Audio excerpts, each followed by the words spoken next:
I have never met a microphone that wasn't working. Thank you very much.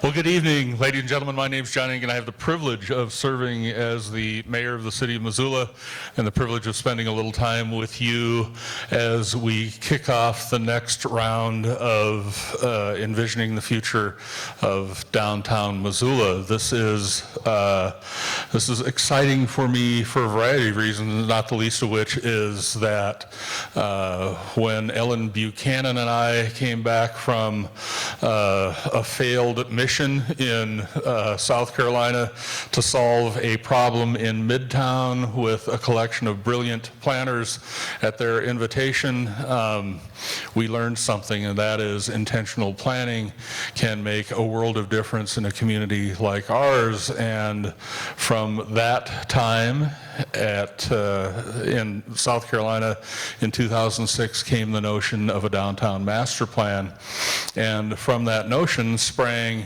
the reality. And the reality is that working with community partners, many of whom are in this room, who gave not only time and treasure to the effort, we were able to draft a plan based on what Missoulians believe they wanted to be over the course of the next 10 or 20 or 50 years. And what we see today on the ground is the product of that intentional planning and implementation. Today, Missoula is a much different place from what it was in 2008, and downtown Missoula is much different from what it was as well, again, by virtue of the fact that Missoulians came together and expressed in clear and, I think, meaningful ways our values and how those values are made manifest in the way our built environment comes to be.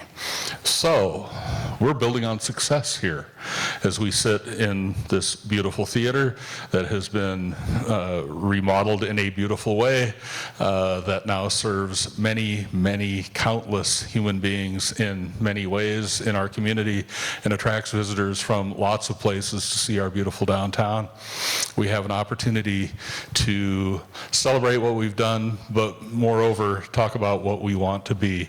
This is not an effort in what we don't want to be. We generally know that. This is an effort in finding who we will be in 10 and 20 and 50 and 100 years if we build it right and do it correctly. And I have no doubt that we will do it correctly. It's a thing in Missoula. Helping us do it correctly is a team of talented folks who assembled and made proposals to the Downtown Master Plan Advisory Team. They were thoroughly vetted in a very Missoula fashion. They were asked many questions. They were subjected to a wide variety of craft beers. And at the end of the day, they made a proposal that the committee could not say no to, and I'm grateful for that.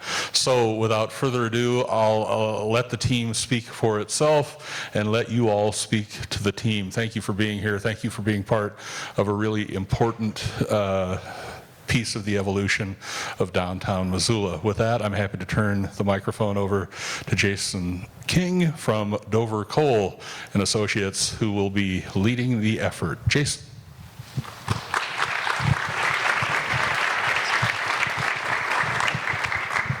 Yeah, so my name is Jason King. I get to be the project director, working with a very talented multidisciplinary team of experts. The ideas, though, are going to come from Missoula. This is a historic moment for the city. You know, these plans like this big, involving everything, only happen once every 10, once every 20 years. So give us as much time as you're able to. Everybody at the end will take a piece of this plan, and we'll make it happen. So Dover Cole and Partners, you can see from the chart, is working with the partnership and working with the parking authority and working with the redevelopment agency. We have experts in branding and outreach, economics and housing, multimodal transportation and parking, and engineering, and others. There are architects, there are landscape architects. These are national experts teaming up with local experts in order to author this plan. So let's, what we're going to do is I'm just going to introduce, or I'm going to let them introduce themselves. We're going to have a presentation talking about planning and talking about the timeline for this project, talking about how you can participate, and then we're going to do a question and answer session, and we'll take your questions. All right. Hello, my name is Meredith Bergstrom. I also work with Dover, Cole, and Partners, and my role in this process is to, first of all, be really excited about working in downtown Missoula, but really to oversee many of the details and get to work both with this consultant team and also with you all. So we'll be able to talk a little bit more about that in a minute. Hi, I'm Spider McKnight. I'm with Six Pony Hitch here in Missoula, so I'm a local. Super excited about our town, and especially today. So I've been brought on board to work with Dover Cole, who does a really good job with engagement, but I'm especially excited because what both Dover Cole and the partners here in Missoula wanted was to reach out to people who are usually not involved in public process, and to not just pay lip service to that, but to actually reach out into the community and bring them in. So that's what I'm going to be working on, and I couldn't be more excited. Thanks. And I'm Jim Charlier. I'm the transportation planner on the team. My firm has been in multimodal transportation planning for a few decades now. We're based in Colorado. I live in Denver. And we've worked a lot in the larger cities in the West. We work all over the country, but we kind of like the West. And so we've worked in Denver and Phoenix and Honolulu and Salt Lake City. And we really love the smaller cities like this. We've worked in Flagstaff and Boulder and Fort Collins. And the really small places like Park City and Jackson. So we've spent a lot of time out with the public in the West. And we've worked a lot on downtowns, which is sort of my first love. We worked on Bainbridge Island, there downtown Winslow, some of you know Bainbridge, Kauai, the little village of Lihue, which is their downtown, and Salt Lake City and others. I love Missoula. My wife and I have spent a little time over here over the years. We have friends in town. And I tell everybody, see this weather out here? It's like that all year long in Missoula. It's a progressive, successful place. It has what we call mojo, the ability to make things happen, which is rare and hard to come by. I've known your mayor since right after he got elected. I was on the faculty at that first Mayor's Institute that he went to some years ago. This is a progressive city. You know, your mountain line transit system, those are great buses. It's great service. It's well managed. The fare-free step you took was kind of bold, and it's interesting to see how that plays out. Obviously, it's a bicycling population. You've made enormous progress in your downtown just in the years that I've been coming up here. Very impressive. What we've been hearing this week is, you know, in talking to people, we'll be shaping what we work on. And we've been talking a lot about parking. Imagine that. And we have a parking specialist on the team that we'll all be working with. And Dennis, some of you know Dennis. But it's a complicated puzzle, and it has to be tied into your overall transportation policy and strategy.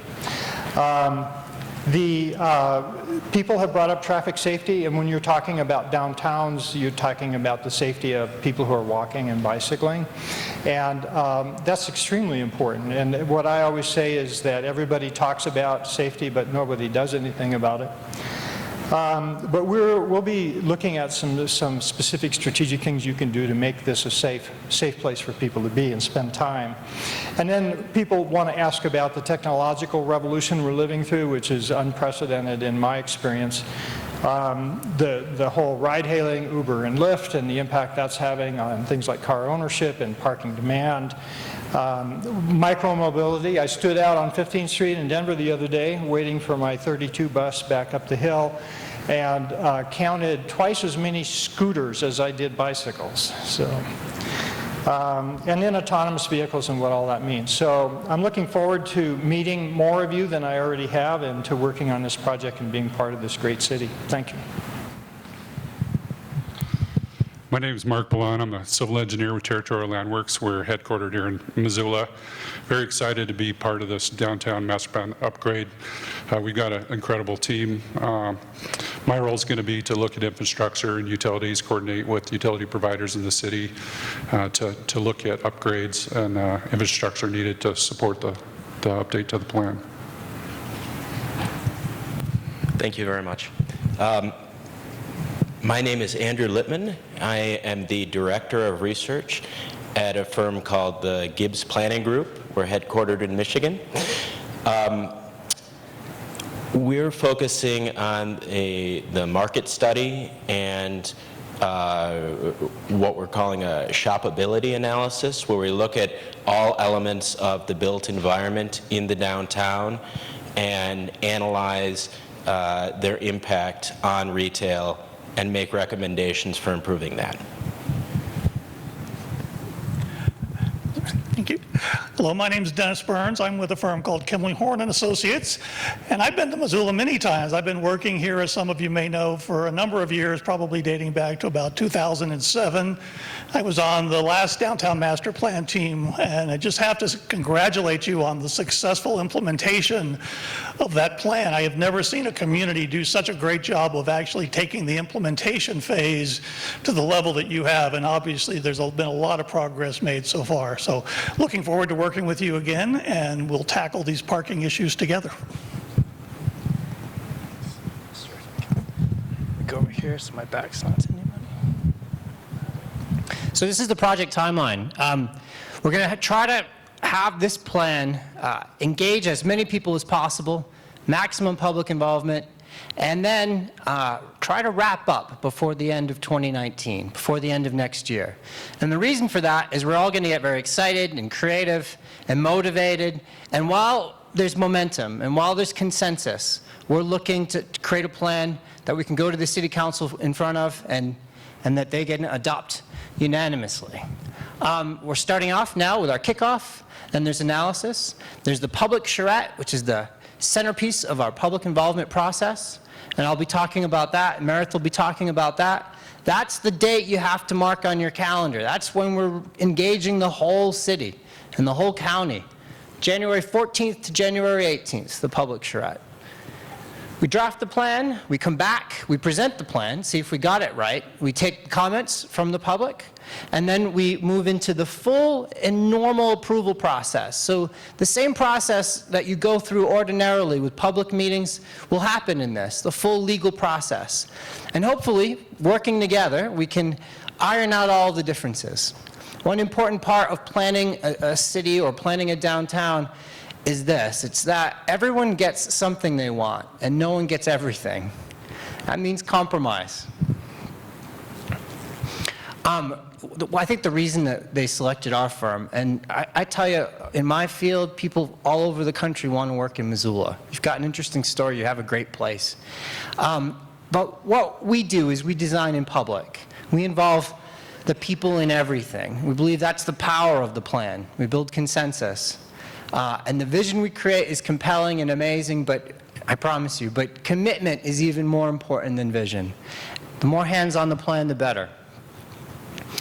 And part of our job is also to tell the Missoula story. You know, if you go to planning school nowadays and you open up your textbook, chances are there's a Dover Cole project or a project done by one of these consultants.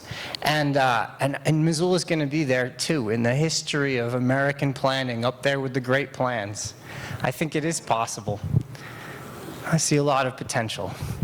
We like to say we're in the before and after business. You know, we take places that are somewhat passed over or not living up to their potential. This isn't Missoula, but you can see the mix of historic buildings and streets and vacant lots and broken sidewalks and a lack of things. And then we work. We imagine what if. Imagine if public investments lead to private investments.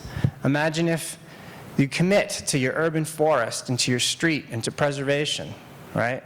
We try to create walkable, mixed-use places, people living downtown. Lights are on, you're walking under the dappled sunlight of street trees, and everybody around this whole county gets to call the downtown home proudly. The planning, urban planning, just remember when it gets kind of complicated, and it will, there's going to be acronyms and complex discussions. Ultimately, it's about streets, buildings, and public spaces. And that's why the public are experts, because you all know streets, buildings, and public spaces. This is a community that travels widely. You've seen other places. There are ideas to bring. I want to tell you a couple success story projects to get us all a little bit excited. When Lonely Planet said El Paso has finally found its cool, we were pretty excited. That was in the last Lonely Planet guide. This is a border community, which is portrayed one way in the national media, and in reality is a tight-knit underdog city that works especially hard. And we like to think that, you know, we helped them find their cool. We did the downtown master plan, and then we did the plan for the city. Now we're working on the plan for the county. We have a continued relationship working in El Paso.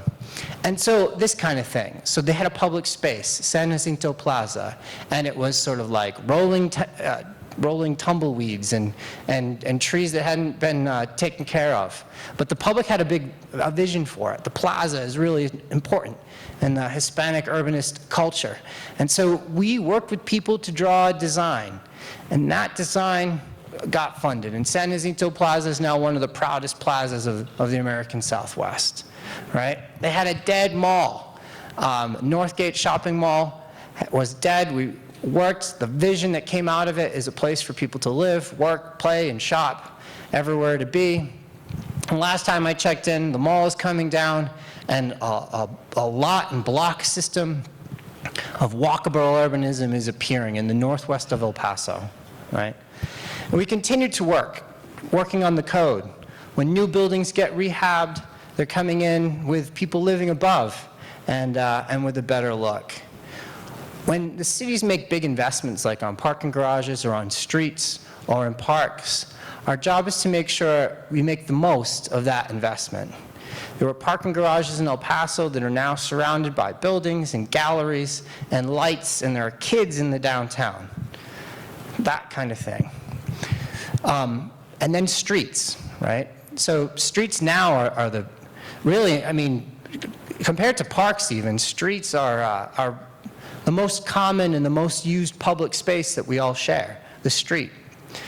In El Paso, the concern was that there were all these students, you know, and the students never left campus. They hardly ever went to the downtown.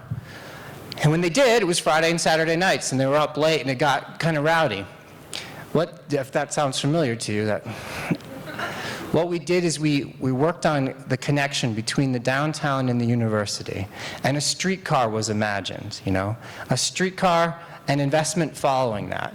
And the mayor of that community said, you know, we still have those streetcars. They're all out there in the desert by the airport. And then we said, well, those are going to be really expensive to rehab. And I'll tell you, the community was like nothing less than the historic streetcars. And the historic streetcars are now back on the streets of El Paso, Texas. And we're not done. In the next plan, those streetcars are going to cross over the bridge, cross the Rio Grande, into Juarez, New Mexico, into Juarez, Mexico, and we're going to have a transnational project. You know, the border isn't like you hear. And other communities, underdog cities like Pittsburgh, we've been working in Pittsburgh for quite a while. Pittsburgh's success story was about surviving, you know, the post-industrial world and turning old warehouse buildings into headquarters for technology firms like Google. And as the tech firms started to appear, then there was more money for the arts and for the restoration of the great theaters, and there's people on the plazas. That whole move is referred to as an innovation corridor. And those words might sound familiar because right now this city is working on an innovation corridor. Essentially, the university blurs the line between it and the city itself. And there are university buildings in the city. And the relationship of the university and the city becomes one that's synergistic and interactive. And the investments that the city make turn into shops that tech and inventors and new investors start to get excited about. One aspect to this project that maybe didn't exist before is that there is a lot of communication between the university, between UM and the city, and between the mayor and between the president. And that's something that we need to leverage. In Oklahoma City, they wanted street trees, and that was part of the plan. In Victoria and British Columbia, they wanted world-class bike facilities, bike superhighways. They took all the cars and they scrunched them into one corner, and they said yes to bikes. And so that's what came out of their plan. In Mobile, Alabama, they wanted to open up their downtown to chain stores like CVS, but they wanted to control that because they didn't want to lose their identity and their authenticity. So we worked on design control so that way instead of CVS looking like the one on your left, it looks fully built like the one on the right. And it still sells all the cheap toothbrushes and what have you that everybody needs, but without detracting from the quality of place. Right near our office where we live and work in South Miami, there was a street that was just passed over and it didn't have a name. We did a plan working with the community. This plan involved everyone pitching in. People were paying for benches and paying for the bricks. I have a name on one of the bricks on this street, and Dorn Avenue is now one of the, I don't know, just one of the most fun places in the city of fun places. And this, I like this image because if you think about all the success that you've seen along Higgins, right? What we need to do is to move that success perpendicularly and along those other streets. A downtown can't just be one great street. It has got to be many. We're building on the work that you've done. All of you have participated, I'm sure, in one way or another in the many planning efforts. I want you to tell you that that's not getting thrown out or even superseding. We're building upon the work that you've done before. The downtown plan has been incredibly successful. There are hundreds of millions of dollars worth of investment. You see the coming soon signs everywhere. But not only the new buildings, there's also the new parks and the new trails. There's areas that have been preserved. There are places that have been revitalized. There are public spaces, streets, and buildings that are new, and it wouldn't have happened were it not for the plan. But the challenge is, a city's second big plan is usually harder than the first. I need to let you know that going into this. And part of it is that you are going to be, well, you're already sort of the victim of your own success. Now that everyone wants to be in Missoula and be in the downtown, we've got the problem of affordable housing, right? Are we able to build units or houses that middle income or lower middle income people can afford? If we can't, then there seems, we're talking to the mayor, his big fear, he doesn't want Missoula to become one of these exclusive, mountain communities. So we need prosperity and progress, but it's got to be of a kind that involves everybody. If you just look at the basic numbers, you know that the housing here is more expensive than a lot of other areas around, right? And you know that there is stagnation in wages. This disparity between the two is pushing out your middle class. But through this project, I'd like to tell you we're working in communities that have tackled that problem before. Communities where it's a very, very dire situation. Outside of San Francisco, the tech population is pushing on every community, especially Oakland, California, where we're working currently. And we're working around the country to develop solutions to this issue, right? So that way, downtown Missoula is for everybody. And you don't need to learn all the parts of the toolkit. You just need to tell us your story and give us your ideas, and we'll apply what works best in Missoula. You know that the university enrollment is dropping. It makes the newspaper. It makes the national newspaper. Is it the death of the rural liberal college?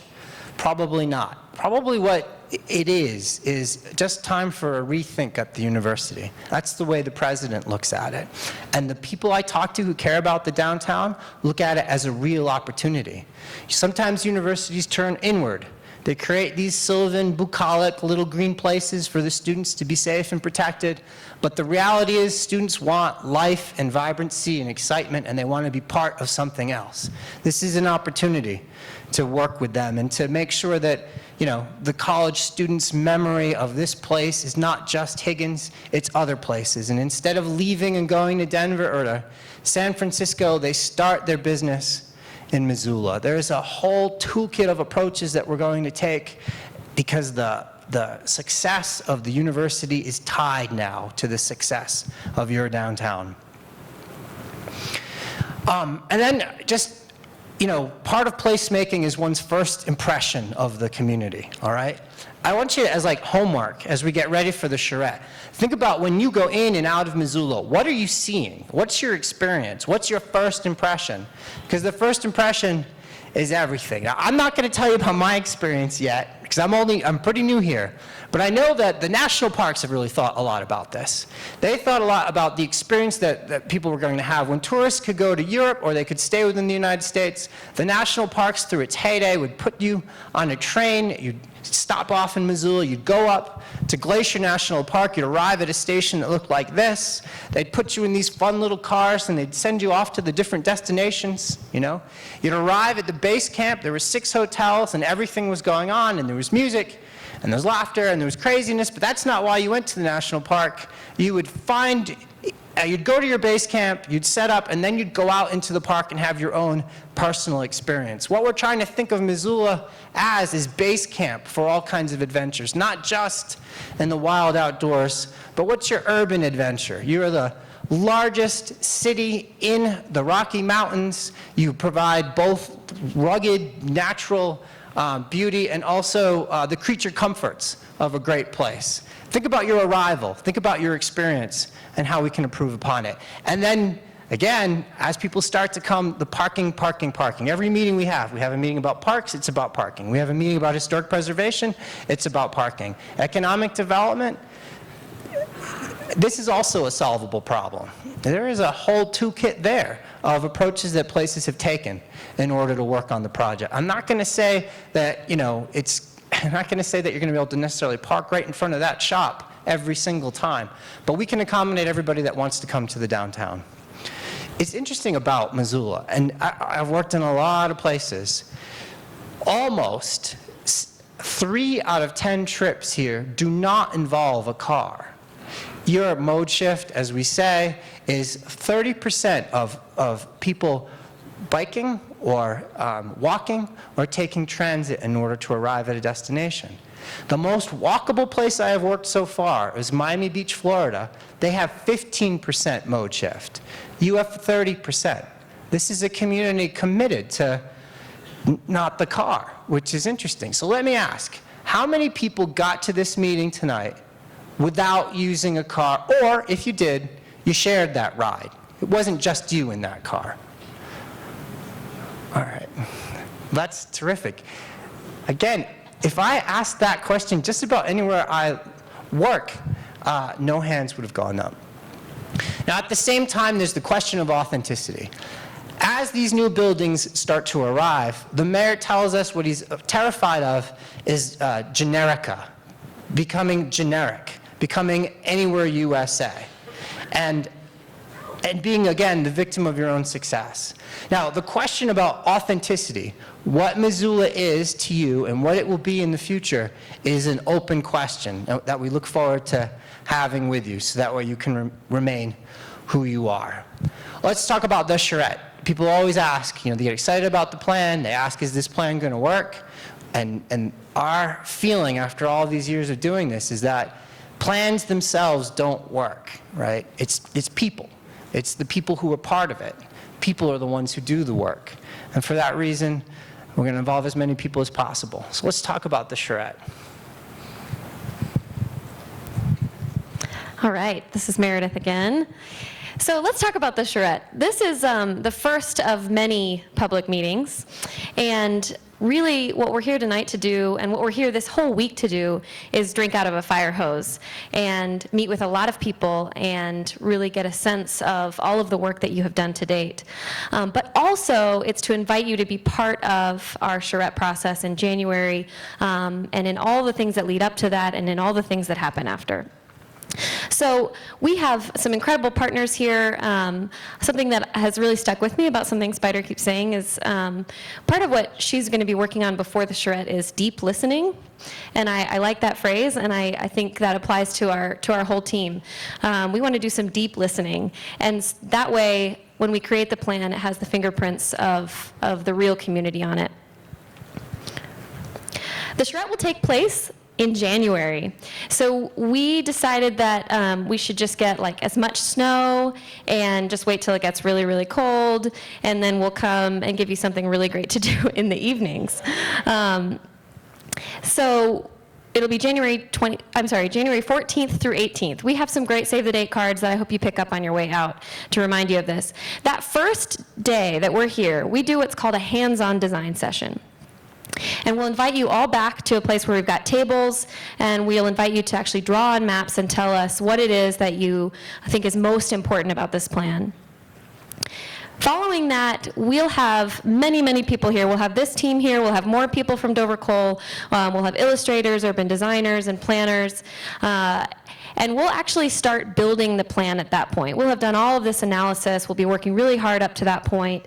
But that's the point where we really start putting together a map and some very specific ideas about what the plan will include.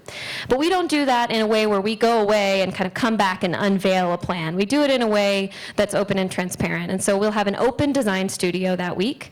We're usually open from 10 a.m. to 7 p.m. And we'll invite you to come and be part of us as we build that.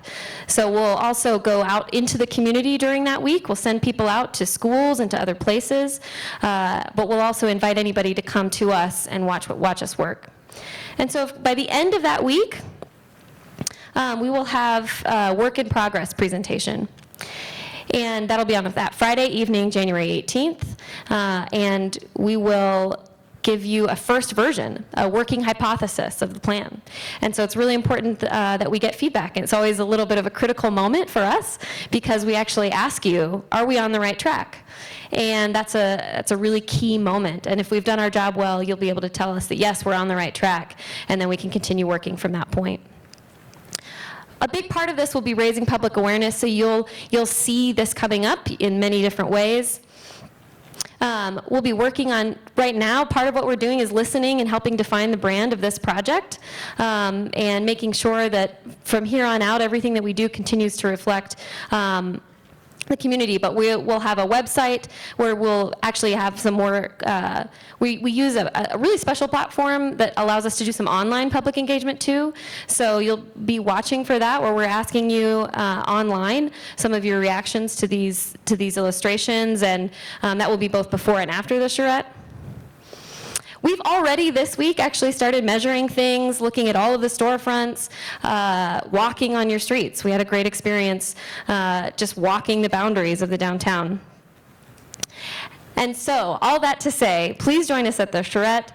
Please get in contact with us in all of the ways that, that work for you. We want to be available. All right, great. We've done analysis. You see maps at the front of the room, what's where and why it's there. We're looking at the city taking x-rays through the GIS. We're looking at the economic a program called Business Analyst, and it tells us that right now, living downtown, there are two major demographics, are the young college students and a group that Esri Business Analyst calls the Social Security set. And I didn't pick that name, and I apologize for it. I know you don't want to be defined by Social Security. But nevertheless, it's interesting. Right now, living in the downtown, there are two groups. If you go a little bit further outside of the downtown, two other groups start to appear. And these are people who, you look at the pictures of the people, you look at the pictures of the buildings, these are people who are a little more comfortable with the idea of living close to town. They like the advantages of the downtown, right? These are people that are going to the restaurants and shopping at the galleries, and when the street closes on Higgins, they bring their kids. Now, this is the challenge for you. There's another group. There's another group outside of the downtown and outside of those neighborhoods. That group might be at the airport right now, but that is a group that we need to get to be part of this process as well, okay? That is a group a little suspicious of urbanites and urbanness, who are worried that the future will not be as good as the past, but this is their downtown too. And if the downtown's going to take the next step, it needs to be a downtown for everybody. So the question for you is, what's missing in the downtown? Why is it not yet the downtown for everybody? We talked to high school students out in the hinterlands who have never actually been or have any experiences in the downtown? What investments in education, quality of life, and education need to be made? And rather, education, infrastructure, and quality of life need to be made in order to get people to be here. What do we need to do in order to retain the businesses you have and remove the impediments to starting a new business? During that charrette, you'll be giving us your ideas. We'll be taking those ideas that you communicate however you can to the experts. They'll look at the feasibility of the ideas. They'll manage and work your ideas. We're going to talk to the stakeholders, local decision makers of all kinds, the preservationists and the Chamber of Commerce, the hikers and the, I don't know, people who go to bars a lot, or maybe they're the same group. I'm trying to think of opposites, but really your community just does everything. But we're going to try to reconcile the differences. There's been some speed bumps along the way. We're going to be talking to the kids and to the next generation for whom a lot of this plan is really going to be for. There's going to be a spot in the charrette where we put down our pens and all these designers will stand in front of their work and you will critique it, which I know Missoulians can do. I've seen it. And you're going to force them to make it better. Rigorously. We're going to work late into the night. We're going to get up early in the morning, and really excellent artists like James Doherty are going to help imagine the future. We're going to go out to the different groups. We're going to the farmers market on Saturday. Whatever thing you might happen to hold, especially if it's a brew fest or anything along those lines, we will be at dutifully, and in order to get the message out. If you have groups that you would like us to speak to, we would be happy to come and tell them about the charrette and the planning process. We're going to make a film because this is a historic moment, and the film will become viral and will have several million followers or whatever. And if it doesn't, that's all right, because as long as we have you all, that work in progress presentation, we're going to pin up the ideas, and at that point, the plan for Missoula will have been created in Missoula, and it will be something everybody can be proud of. All right. Thank you so much for the time you've given us, for this amazing theater, for the autumn days we've had walking around, and the trees are bright gold and the air is cool. The people have taken us to their houses, and we've had dinner with you, and we've had breakfasts with you. We've taken tours and hikes. We've been nonstop meetinged the last 2 days where everybody wants to speak to us. I haven't had time to go to the bathroom, but I appreciate that. Missoula is committed to this. Just keep doing that. The plan is as good as your ideas. Now, that said, this is just the beginning, and this is just, and this is our first conversation. We don't have the ideas yet. We don't have the answers to your questions, but nevertheless, let's have a discussion. Let's have a Q&A. So, if we could get a microphone to people in the public. Jason, I don't know if you can see, we have 2 microphones, one here and one over here by Pam, standing right here. Come on. Excellent. Great. I can see. Yes. Hi. One of the key populations when you were talking about populations that live downtown is actually the poor. And there's a very liminal space between some of the neighborhoods with young families and new people, and an area that deals with some of the most fragile in the economy and in the area. And it's right on the edge of what you're considering the downtown. And Missoula is a place that honestly doesn't provide very good services for the poor and for people struggling with homelessness. So I would really hope that that's being considered and that the Poverello is being spoken to in this process. Absolutely. That's a really good point. We appreciate that comment. We've got specialists who are committed. We don't always have this, but in this plan, we've got Spider, and she's committed to the people who don't come to meetings like this, the people who we are planning for, even if they're not in the room, for the people who live a more difficult life. And so absolutely noted. I don't know if you want to say anything, Spider, but I know you.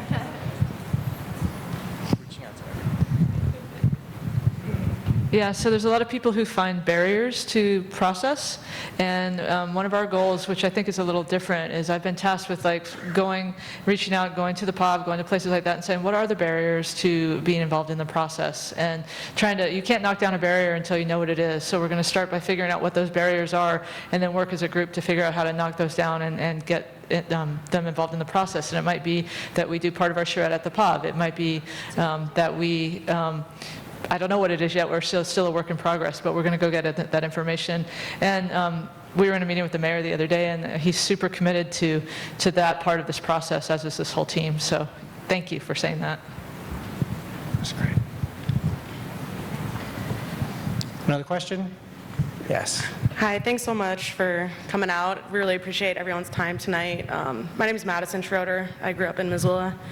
And I guess I would kind of just echo the last comment. I really appreciate everybody that showed up tonight. I think it's amazing that you care about your community and are involved. That's a huge deal. And I guess what I would say is Missoula is a really special place, and I know every place that you go is special. But Missoula really is, and it's the people that make it. And there's a lot of people who are not in this room tonight that should be here sharing their feelings, I think. And so I guess I would just encourage you to not only deal with the leadership in Missoula and at the university, those are great groups of people, but also, you know, talk to your waiter, talk to the person at the gas station, talk to the people that go to reserve, and see what their experience is like as well. Absolutely. The process is going to be a year and a half. By the end of it, I hope that we've gotten a chance to talk to everybody, that everybody is represented in the plan. But I appreciate that.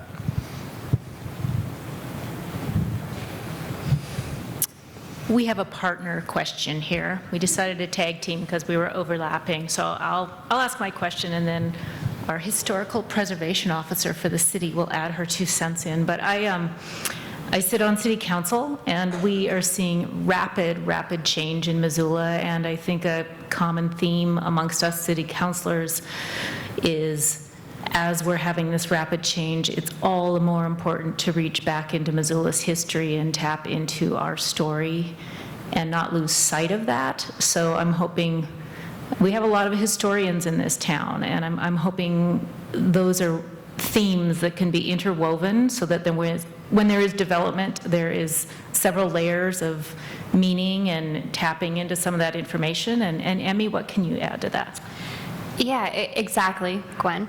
I think when it comes to this growth that we're experiencing, we can do that in a way with our existing character. And that's, I think, what we are concerned about, is how do we grow but maintain our character. And this is new for Missoula as of lately with this big boom downtown, and I would like if you guys could talk about that.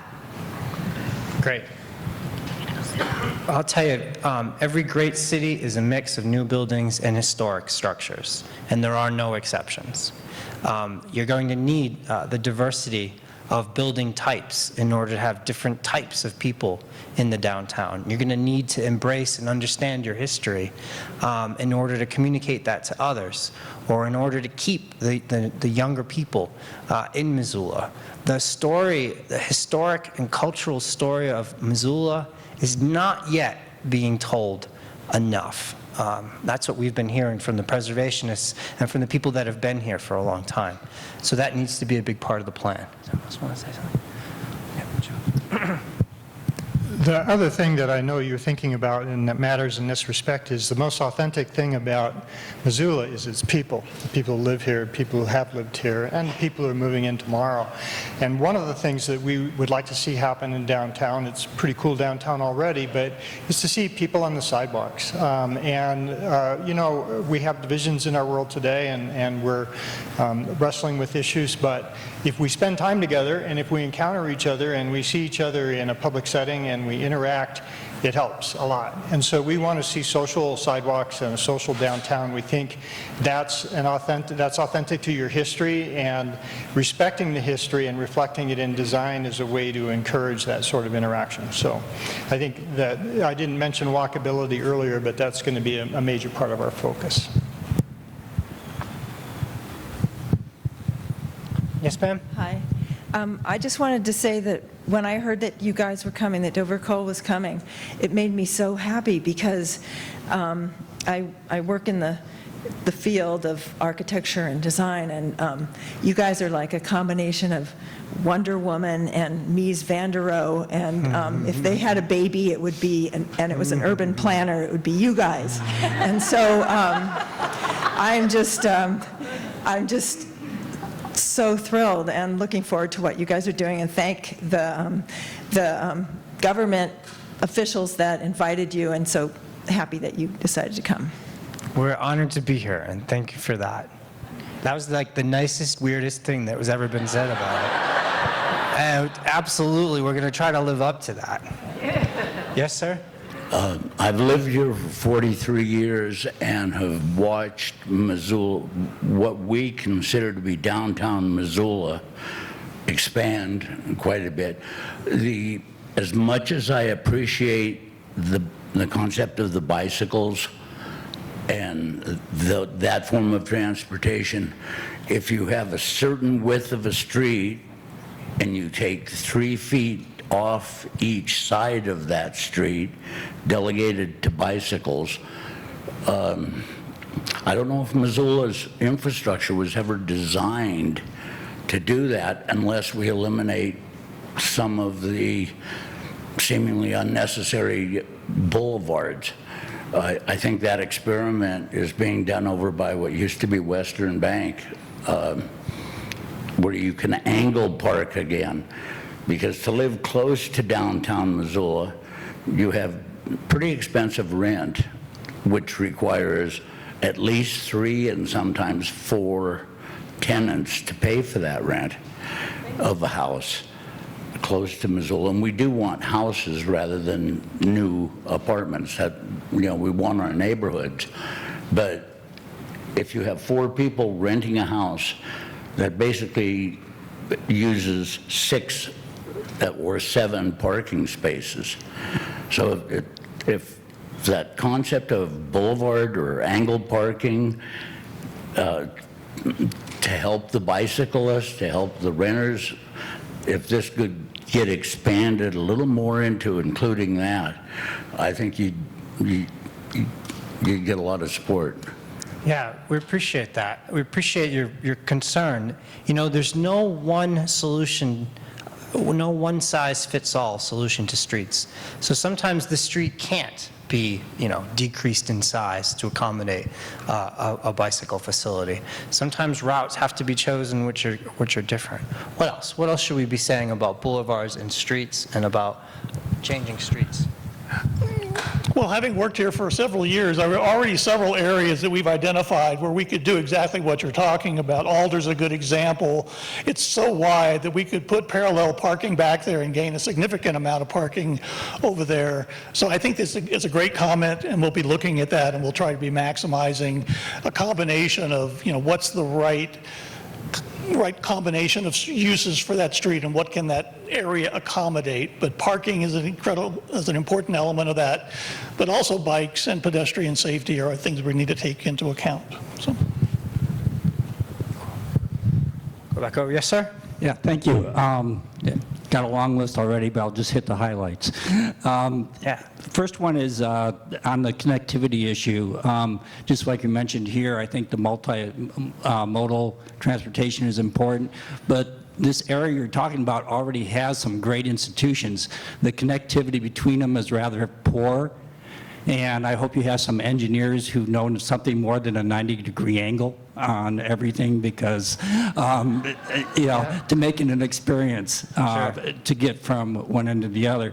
The other is the recognition. I didn't see in your kind of organizational chart anybody who was kind of from more of the arts, cultural side. Right. And I think recognize that the downtown area is, the downtown planning area is an important cultural hub to Missoula, and we want activity down here after 5 5 p.m., and we rely on a lot of outside organizations to provide that experience. And the last that came up in a April meeting, planning meeting or charrette, I guess it was a discussion, community discussion in April, was a concern over competing for space, and that means the increased activity in building and improvement downtown is also impacting accessibility and affordability to groups to get to space. So we're pushing the nonprofits, we're pushing the cultural interest, we're pushing others outside of the out of the downtown area where they've been an important part of that fabric in the future just because of affordability and accessibility to facilities. That's right. So connections and arts and retaining the local businesses. Mayor, you want to speak to this one? No, I was simply going to suggest that what you've learned already in Missoula is that the Q&A period is actually just an A period. So you're receiving answers already, and that will continue.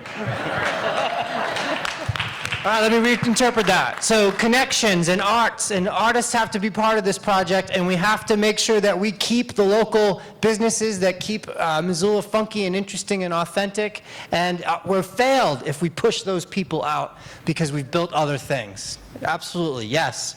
That's the answer. Yes, ma'am. Good evening. I'm Laura Millen from the Missoula Art Museum, and I want to make a suggestion. Sorry, it's another A.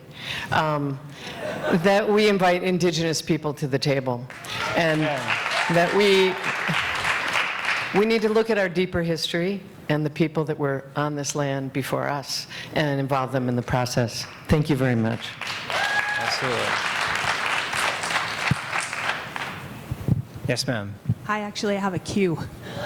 My name's Ann Zalda-Petrie, and I'm from Missoula Community Radio, and I'm one of those arts-oriented nonprofits. We're in the historic labor temple because we get really reasonable rent, and as everything changes, I'm scared that that will change.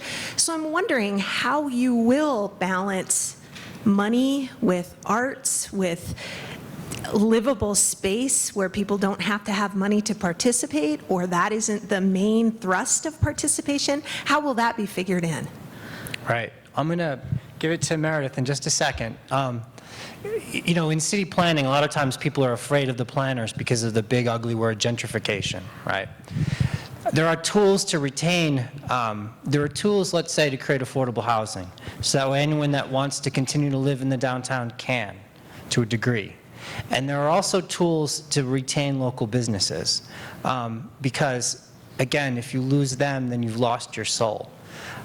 This is one of the hardest challenges of planning, and it always has been since, you know, since the reorganization of Paris under Napoleon III, or Pope Pius VI's plan for Rome. Cities have, when they upgrade, they change, and they push people out. That can't happen as part of this plan, because Missoula really is its people, and the downtown has to remain as eclectic and as different as it is.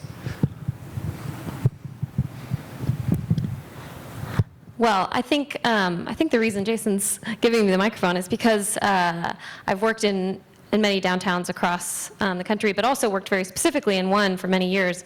And we saw this starting to happen. And so I think, as Jason said, this team is particularly attentive to that. So first of all, I want to assure you of that.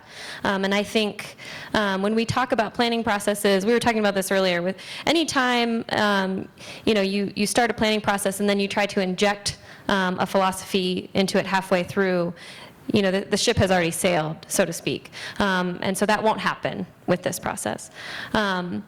That said, there are many pressures on a growing and vibrant downtown. I'd like to move to Missoula, and I know there are many other people that would like to move here. So that said, we don't have any of those answers right now, but we are Jason has worked on affordability issues all over. Many of our team has. And like you said, there's a toolkit that will be exploring all of those options. I also wanted to respond to this really kind things that people said about Dover Coal, but also about Missoula. And I don't feel like I got to highlight that enough earlier on. We do work all over, but I just want you to know that we know how special Missoula is. From the beginning, I just want you to know everybody in our office really, really, really wanted to work in Missoula. And I know it's really easy to come in as a consultant from out of town and just say that a place is really special, but we really see that here. And from the beginning, have had a really exceptional experience of just coming in and seeing the mountains and seeing, as we've talked about, the really funky local businesses. So I just want to throw back a little love there. Sorry, I go just ahead. want to follow up on that just to clarify. So I guess the foundation of my question, or the basis of my question, is I'm wondering how you're going to keep this planning process from being money-centric, or if that is even part of the goal. Sure. Part of the, what's the last word that you said? Money-centric?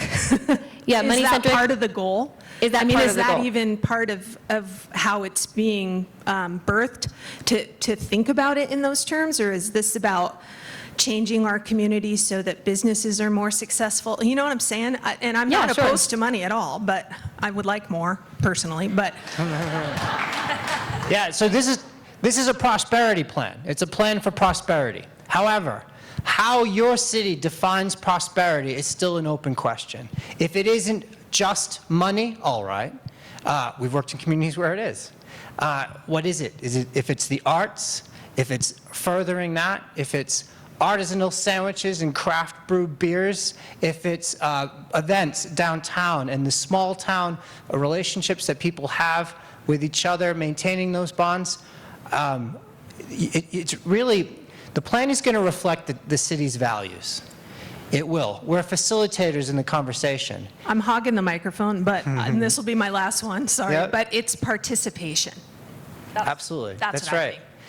In order for the plan to properly reflect the city's values, participation in the prosperity of the city and in the creation of the plan is essential. Should we talk about, Andrew, do you want to talk about prosperity as the person working as the economist, what you've seen in Missoula and what you like about Missoula, what we need to protect and what we need to enhance? All right, sure, I'll try to. I mean, I've, well, also, so Jason introduced me as the economist, but also I'm primarily focusing on retail and restaurants. So, and interested in what exists here right now and where the gaps might be. And I am curious to hear what you think the downtown's missing. But I've been so impressed by the energy when I go into the restaurants and bars at night. But in terms of retail, I'm curious what you think the downtown's missing.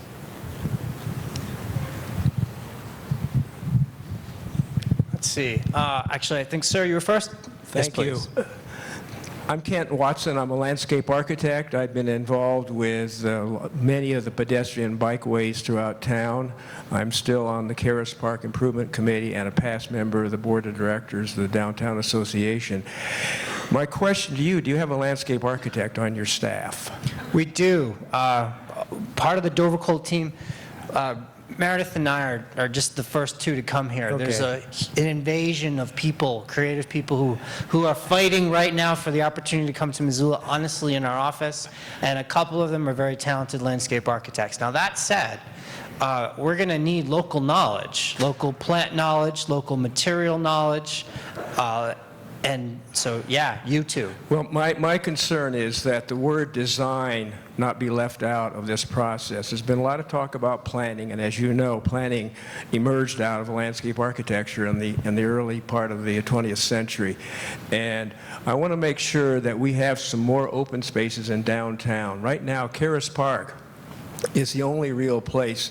And fortunately, we now have the new facility in front of the Art Museum where people can gather. Yeah. But there is no on-surface open space other than that new art space at the museum. Caras Park is well used. We all love it. We're loving it to death, perhaps, and there's going to have to be a lot of accommodations made to make that even better. But I'm hoping that you don't lose track of the importance of design for public spaces in your planning, because planning to many people becomes an anathema when they hear that word. Oh yeah, planning, the eyes glaze over. But let's get some really good design, and not just plant materials. We're talking street furniture, all the kind of amenities that we all love. So I'm hoping you'll include that. Excellent, great.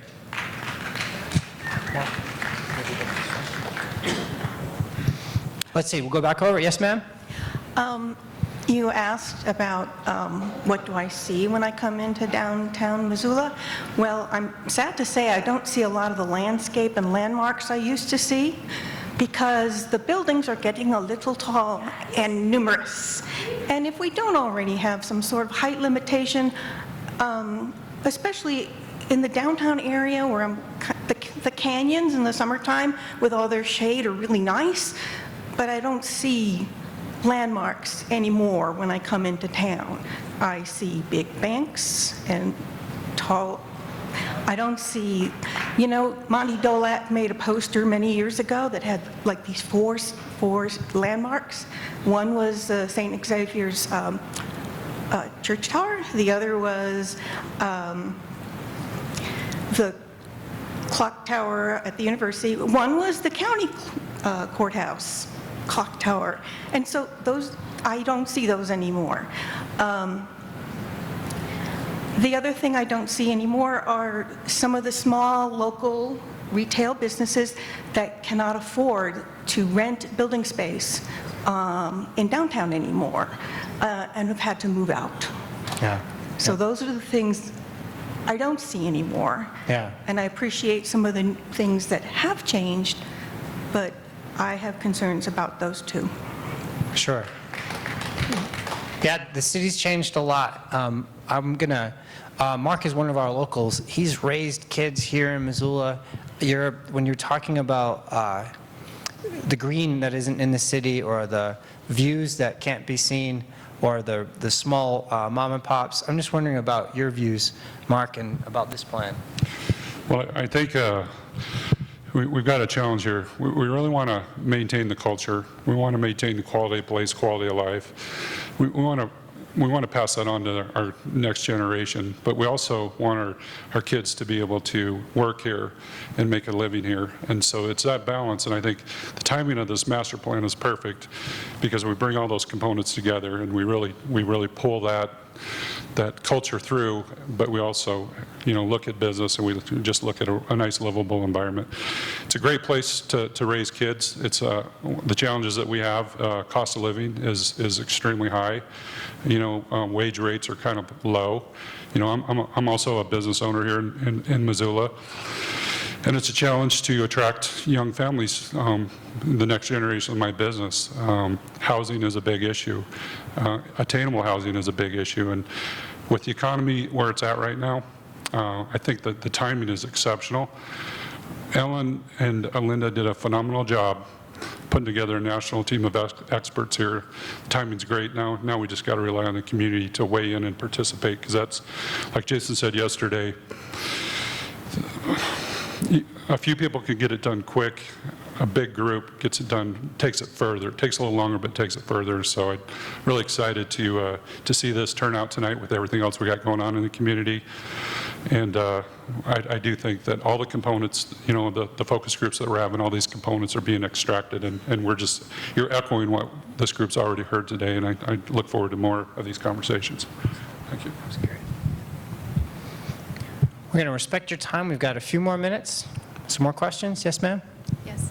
Good evening. Is there a point during your pre-charrette info gathering period where you'll be meeting with and speaking specifically to residents and homeowners within your downtown district boundaries? And if not, is that something you would consider in recognition of their unique investment and commitment to the downtown area? So, yes. The answer is yes. We are working on creating the schedule for the charrette right now. Each day, there's going to be multiple meetings, between 6 and 8 different meetings. Meeting with neighborhood residents is a number one priority. Which group are you talking about? What part of the town do you represent? Where do you live? What area in particular? Well, actually, our street came up. I am a homeowner on Alder. Yeah. Okay, excellent. Yes, talking to residents, especially people living downtown, will be part of this project. You know, what we're going to do as we get closer to the charrette, you'll actually see a list of all of the meetings that we're going to have. All of the meetings are going to be focused to a certain group, but open to the public as well. And so, without a doubt, residents, yes. A couple more questions? Yes, sir. Yeah, I was just curious about your thoughts on density, I guess, of both people and things in the downtown area. I mean, we've heard from people who they want to maintain a sense of open space in the downtown area, but then also there's the issue of the edges of town, you know, being infected with sprawl. I wouldn't want to say the word infected, but yeah, you know, like it's kind of like a question of high density and less sprawl versus more sprawl, low density. Like, what are your thoughts on that, and how you plan on changing or maintaining? Yeah, absolutely. In our meeting today with the mayor, he mentioned density, and he mentioned it as a good thing. The reality is, in order for a city to have great cultural institutions and places to go and experiences to have, density is essential. Density is one of the essential elements of great places. That said, so is human scale, you know. As the buildings get larger, if they start to get out of whack, you lose the views, you're rising too high. It isn't an either-or situation. You don't have to either grow up or grow out. There is actually an in-between ground which makes great communities. The only way I can show you this is to draw it as part of the charrette. So the answer is yes, density, but not too much. What else? Any members of our team would like to speak to this point? Okay. Let's see. We'll go back over here. Yes, ma'am? Yeah, so one thing that hasn't been mentioned is like sustainability, green waste, and composting and recycling, and especially where the city just passed a zero waste initiative. I want to make sure that that's being considered, and if you've ever worked specifically with a zero waste city and how you can implement those resources in downtown and for restaurants and organizations downtown. Yeah, that's right. Excellent.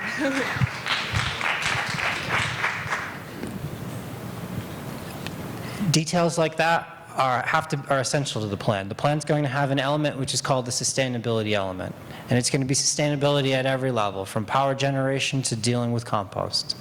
I am not familiar with the program that you're talking about yet, but can't wait to have a conversation with you and find out how we can integrate that into what's happening in the city. Thank you.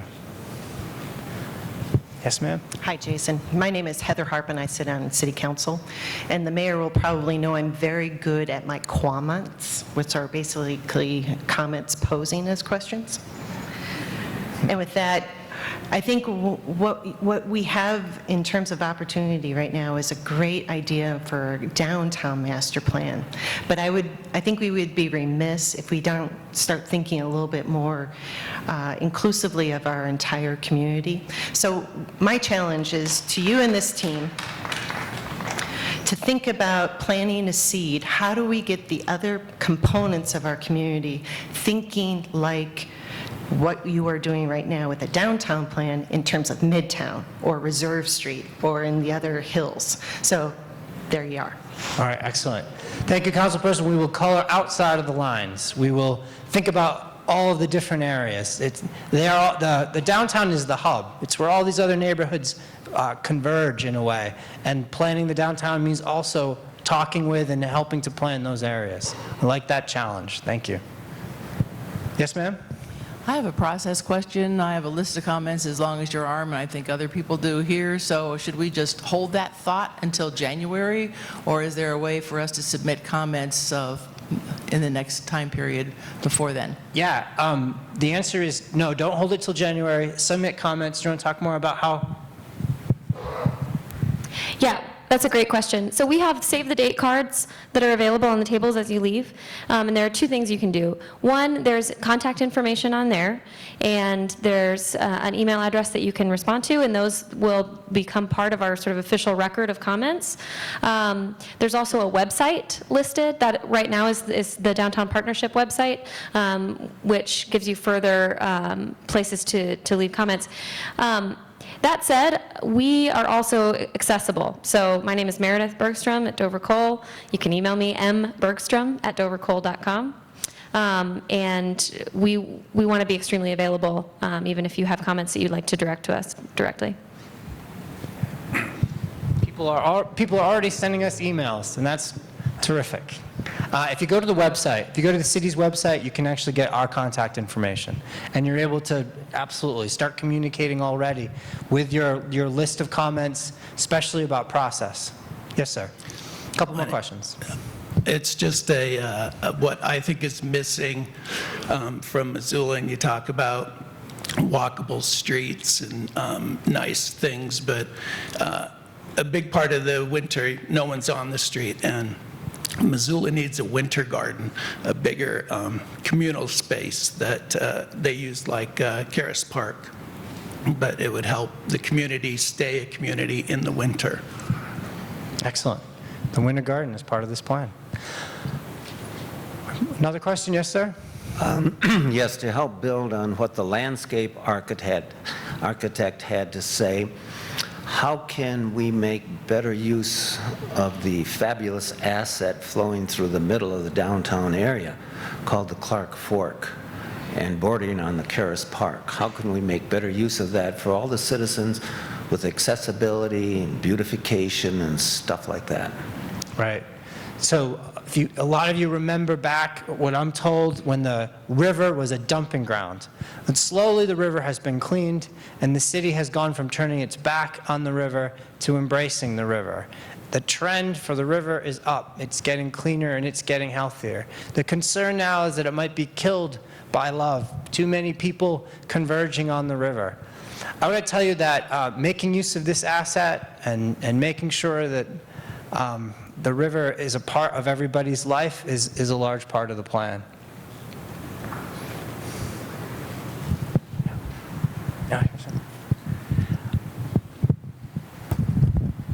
I just want to say something about engagement, and I live here and I am very accessible, so please call me. But one thing I've learned, I've been marginalized, right? When I'm an out lesbian, I'm a woman, I've been in that situation, I know what it feels like to not have your voice heard, so this is really, really important to me personally. But the one thing you have to do is you have some responsibility too. So, I mean, if you guys could reach out to your friends and reach out to the people that you don't think are being heard, and you can ask them like what they need to feel like they can be heard, and you can, and if you don't feel like that we're being held accountable for not listening to you, please tell us, right? Because we're not going to know unless you tell us. So I think that I'm only involved in this group of people here because I believe that they are going to listen. So if you believe that too, please just make your voices heard. All right. Let's end on that note. Thank you very much for coming out tonight. Become part of the process. Thank you for your time. Thank you for having us. We look forward to the next conversation.